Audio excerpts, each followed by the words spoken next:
What's up, you guys? Today I'm coming to you from my backyard, as you can see, and we're just going to be sitting down talking about a few things. This is a pretty random video. It was just like some things that I was thinking about that just came into my mind, I guess through looking at like Snapchat memories, like that old pictures, and you just start to think about a lot of things that have changed in this past year. These are a few things that I have stopped doing since last year, since the lockdown, since everything. We're just going to get straight into it.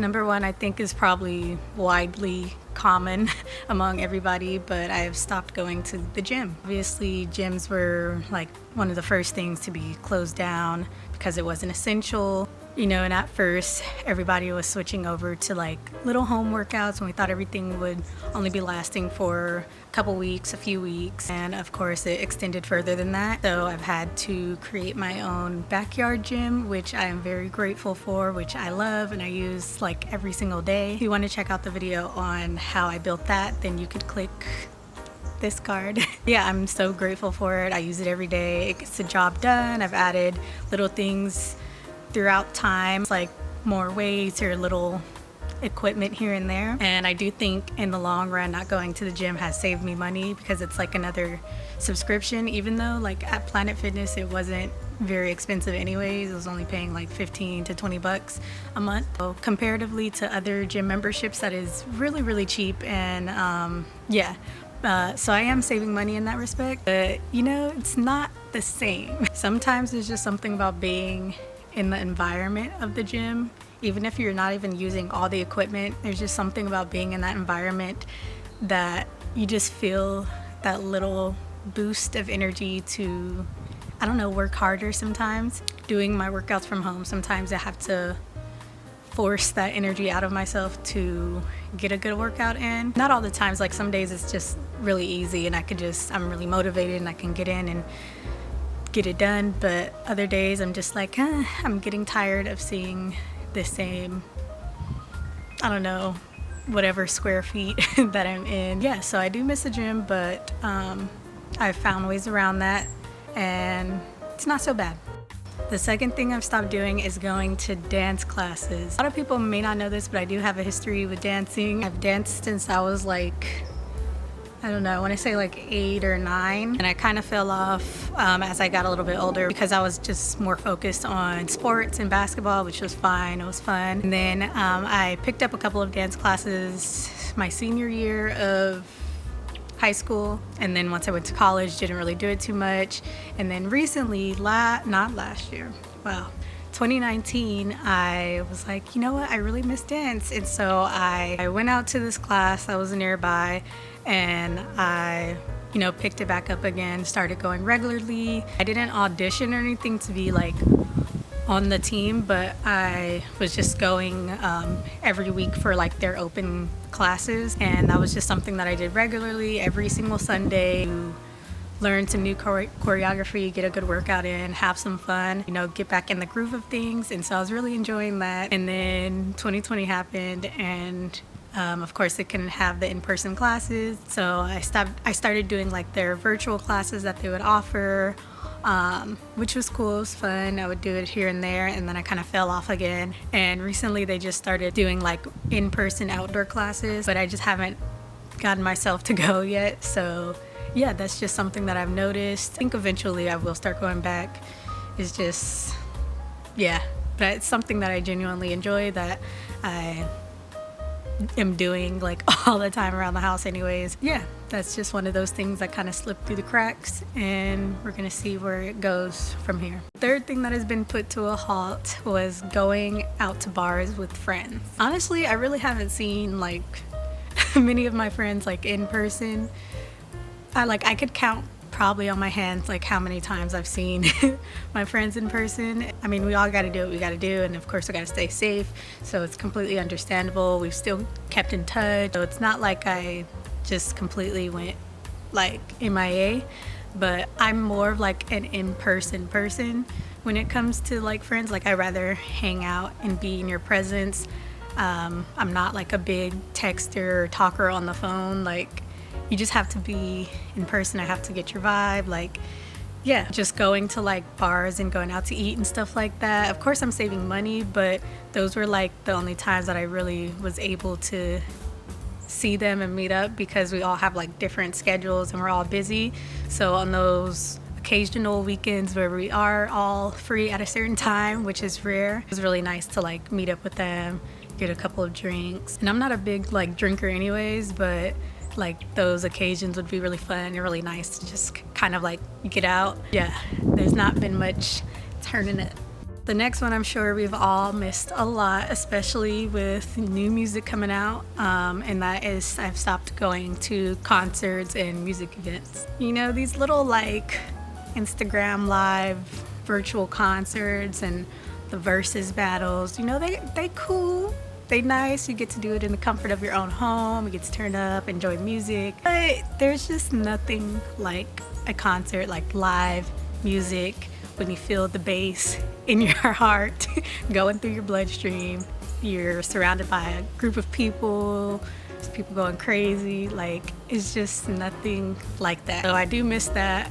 I don't like paying for concerts because I'm cheap. I don't miss that part of having to pay like hundreds of dollars to get a good seating. It can get a little chaotic. I remember one time I was at a SOB concert in the city, and it was like it was like one of those that they didn't have like seating. It was all just like floor, like one of those venues, and it's just the tickets are like general floor, and it's just like first come first serve. Like you get the closest to the stage if you're there the earliest, and you get in the earliest. So it was just chaos. It was turnt. It was fun, but it was just getting thrown around. You're like have this much of room, like you literally can't even put your arm up. But yeah, it's always a good time. It's always good memory, and yeah, there's just nothing like that energy of live music. I think the last concert that I've been to was 2019. Yeah, it was a Janet Jackson concert.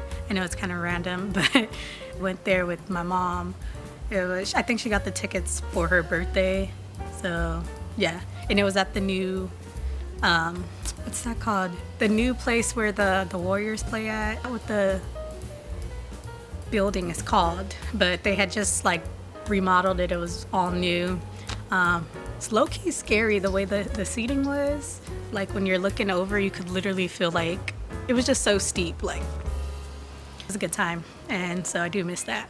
Piggybacking off of events, the next thing that I stopped going to was networking events. You guys probably know by now I'm an introvert, and I really do not enjoy being in settings that I have to be extroverted and force conversations and have small talk. It really makes me uncomfortable, but it was something that I made it a goal, made it a conscious effort to put myself out there more, to get outside of my comfort zone, and get more comfortable with, meeting new people, advocating for myself. Luckily, I had a really good mentor that was really good at like getting me to these and letting me know about upcoming events. It's always good to have somebody to go with too, so that it kind of like eases the anxiety of it. So I honestly don't really like them, but like I said, it could be something to help you get outside of your comfort zone, and it could be really rewarding. I've met a lot of people there, or had like a lot of different opportunities from just being in the right place at the right time. I don't think they're like, how should I put this? I do think you could still get very far by not having to go to like networking events every weekend, but I think it's just a good added bonus to help you on like your soft skills, your speaking. So I don't think it's like 100% a necessity, but it is just good, especially for people like me that don't like it and will stay away from it at all costs. So yeah, there are other ways to network. We have like this whole social media, going on, and everything's virtual nowadays. So times are changing, but at the end of the day, with fields like this and entertainment and any type of like business that you're trying to build up, it is gonna be like networking is really important in any fashion that you do it. People and relationships are going to get you far. Of course, skill and practicality comes into it. I'm sure we all know by now, like it's just one of those things that like who you know does help you a lot. And lastly, this is one that I, oddly enough, kind of miss the most, along with like going to the gym and stuff, and that is going to coffee shops and libraries to study. When I was at SFSU, I practically lived part-time in the library. Mind you, I was also like working in the city, but living out here, so I still had to commute, and then I had like this gap between my classes and when I went to work, so the library was just really convenient. So just on days after, like just on weekends or days, you know, post-grad that I wanted to go and get like editing done, I would be able to just walk over to my local coffee shop and, you know, just throw on your headphones and getting your work done. There's just something about doing work at coffee shops and libraries, and they got, you know, the silence or the little background music, and everybody's just in their zone doing their work. There's something about it that makes you feel so much more productive. And I just found that it was just a lot easier for me to focus in that 1 or 2 hours that I was there than being at home in my bed or something like that. So, and it just gave me like a breath of fresh air, like in between, like after when I was coming back home, walking back home after doing like 1 to 2 hours of work, like it just kind of gives you a break in the day. I don't know, it was just something really cool that I enjoy doing. Now they're closed still, but I think I've kind of found a good groove of getting work done at home. Not like an issue, but I really just do miss it. And it gave me an excuse to like try new coffee and new drinks and new food every now and then. So yeah, so that's it for all the things that 2020 or that I've stopped doing since lockdown, quarantine, whatever you want to call it, whatever the state is that we're in right now. I don't even know, like it's felt like 2020 never really stopped completely, like we're still on a continuous year. That's why sometimes I catch myself saying last year when I'm really referring to 2019. I'm curious to know what are some of the things that you guys have stopped doing or that has slipped through the cracks a little bit. Maybe you're gonna pick it back up, or maybe it's just like, it's not even important to me anyways right now. Hopefully, eventually, I'm not putting a time stamp on it, but hopefully soon, I will start to revisit some of these things, or just find little ways to make it work given the current circumstances of right now. Hope you enjoyed this video. If you did, then go ahead and give it a thumbs up because it helps your girl out.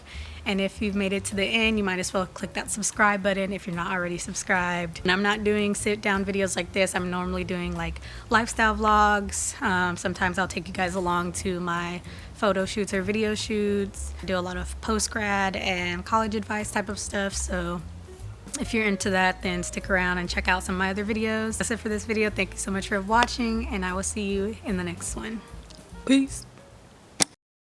Crash Bandicoot in the whip, Betty Boop was my bitch in the 5th, yeah, ayy, shout out Miss Clinton, Mr. Lowe, really helped the nigga grow, keep afloat, I'ma really do the